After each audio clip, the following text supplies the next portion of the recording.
I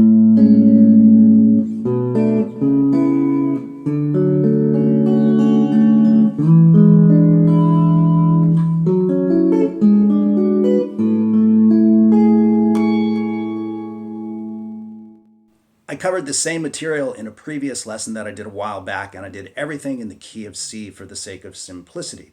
But I've been asked many times to present the same material in a different key, at least one other key. So I'm choosing A major for today, and I'll cover the standard jazz voicings, possibly talk about other things. I don't really know till I get there.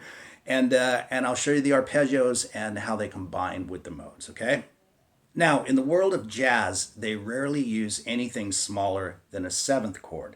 That is not a dyed-in-the-wool, steadfast rule by any means, but for the most part, that's at least the basis of it. And then from there, you can just expand out harmonically like crazy. So if we're in the key of A major, using the A major scale, we have A, B, C sharp, D, E, F sharp, G sharp, and then finally A again, going into the next octave. So for every note in the scale, as presented in the previous lesson, there's a corresponding chord.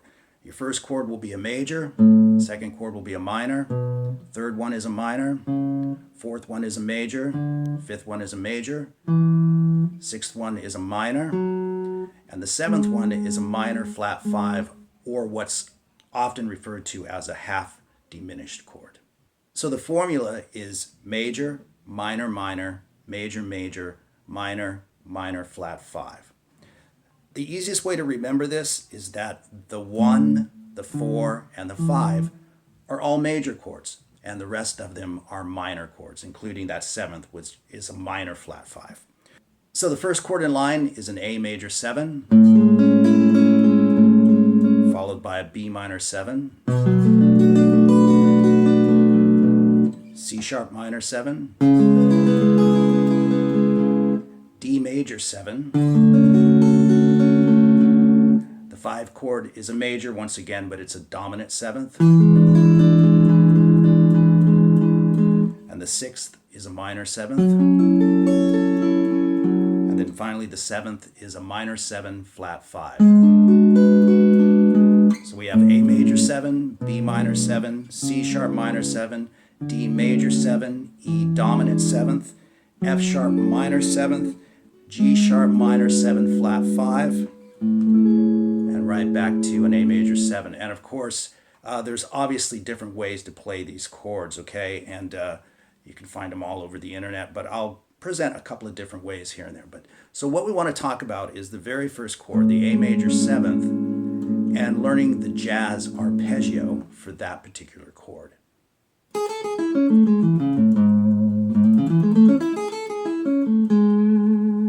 That's a very sweet sounding arpeggio right over an A major 7th chord, no matter what fingering you use for the chord. And let me play the arpeggio nice and slow with the tab up on the screen, of course. And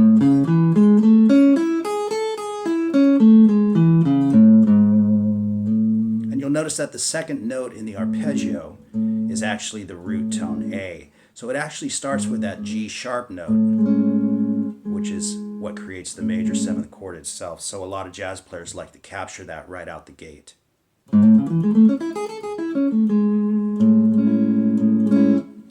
And then we move to a B minor 7th chord.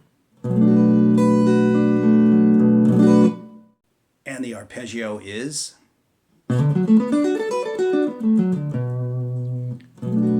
very sweet sounding as well. So that one nice and slow is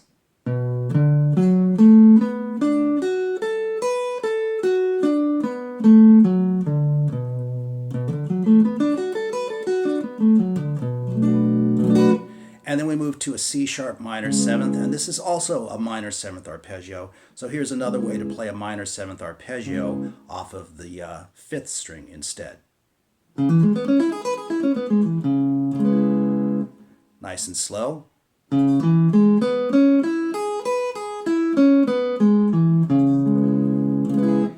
And then we move to a D major 7. So we have another major 7th chord, and of course if we were to play the D major 7th up here, we could use that exact same fingering that we used for the very first arpeggio, the A major 7. We would simply start on the 9th fret instead.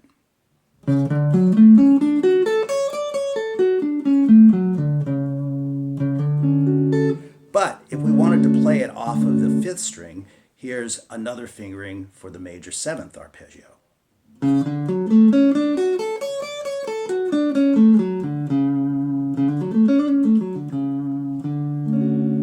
And then we move to an E dominant 7th.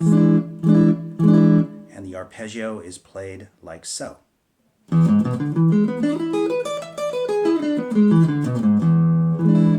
And it has kind of a neoclassical sound to it, if you know what I mean. It just has that kind of flavor.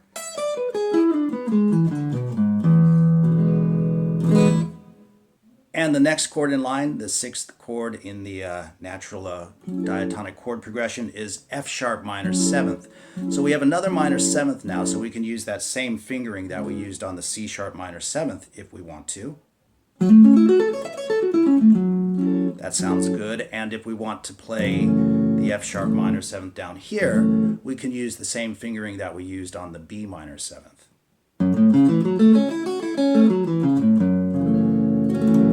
So it's nice to have those options, a couple of different ways to play these arpeggios. So the last chord in line is the minor 7th flat 5, or what is sometimes called the half diminished, okay?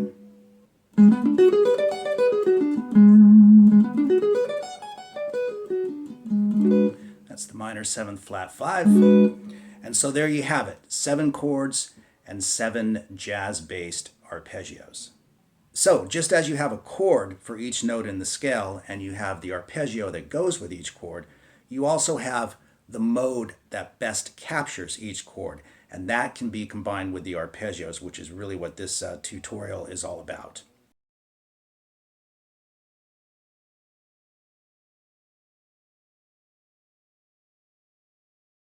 So for the first chord, the A major 7, we know we have the arpeggio. And then we also have the Ionian mode, or the natural major scale.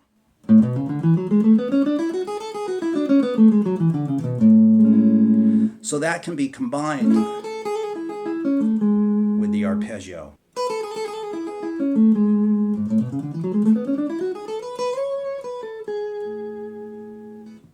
And then, of course, we move to the B minor 7, and we know the arpeggio is, and the mode for the second chord in the diatonic chord progression is a Dorian mode. A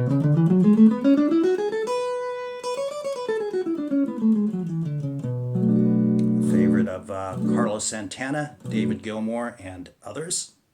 And moving on to the C sharp minor 7th, we know that the arpeggio is, and the mode of choice here is the C sharp Phrygian.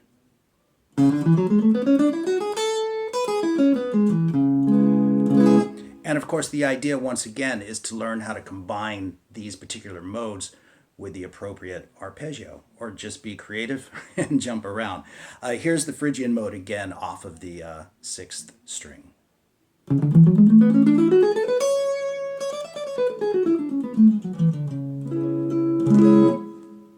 And then it's on to the D major 7 chord,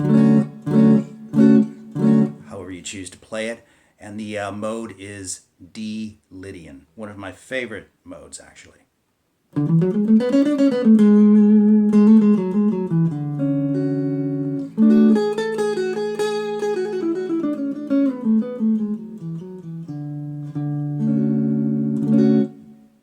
And for the E7 chord, we know the arpeggio is, and the mode that we want to use there is the Mixolydian scale, starting on E.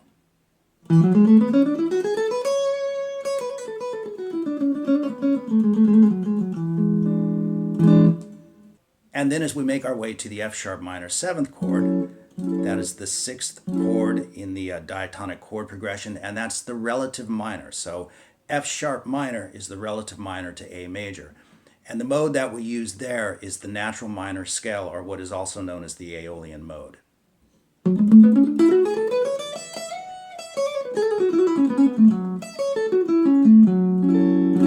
And of course, always combining the mode with the arpeggio.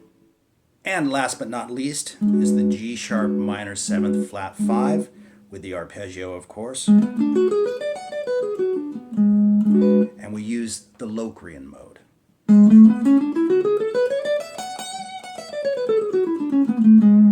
Or if you want to play it off of the 6th string.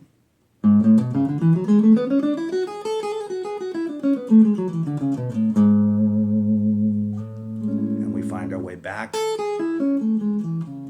the A major 7. So you can use these arpeggios to capture the chord or to harmonize with another chord, which I might go into in a separate lesson. But for now, just the basics of this idea, of this concept.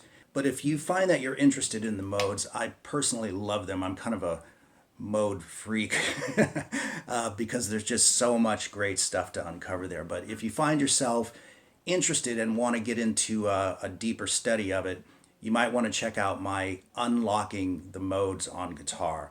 I'll put a link to it in the description box below. And if you want to get into that, that's a good place to start. It really gets into some detail. And I think you might enjoy it. If you enjoyed this, you might enjoy that as well. Thanks for watching as always, and all the best to everyone. Take care. We'll see you soon.